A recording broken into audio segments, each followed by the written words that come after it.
আব্দুল মোমেন আপনি লিখেছেন, ব্যাংকে টাকা রেখে সুদের টাকা যদি দান করে দেই আমার কি গুনাহ হবে?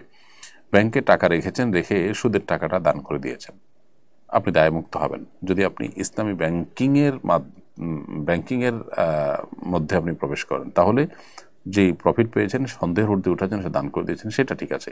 কিন্তু ইচ্ছাকৃতভাবে সুদী ব্যাংকে টাকা আপনি রাখছেন, লেনদেন করছেন কোনো বিশেষ বাধ্যবাধকতা ছাড়া, তাহলে সেটা আপনার জন্য নাজায়েজ। কারণ সুদী ব্যাংকে আপনি টাকা পয়সা লেনদেন করে মূলত সুদের যে প্রতিষ্ঠা, সুদের যে প্রচারণা, সুদের যে আপনার কাজ কারবার, সেটার সহায়কের ভূমিকায় আপনি অনেকখানি অবতীর্ণ হয়ে গেছেন। সেই জায়গা থেকে এটা আপনার করা উচিত হবে। তবে হ্যাঁ, আপনি সুদের টাকা যেটা, সেটা নিজে ভোগ না করে গরিবদেরকে দিয়ে দিয়েছেন, তাতে আপনি সুদ খান নাই, এতটুকু বলা যায়। কিন্তু সুদী কারবার যারা করে তাদের সাথে আপনার সহযোগিতাটা হয়ে গেছে, সেটা আরেকটা গুনাহ, যদিও মূল সুদের গুনাহ থেকে আপনি মুক্ত হবেন এর মাধ্যমে।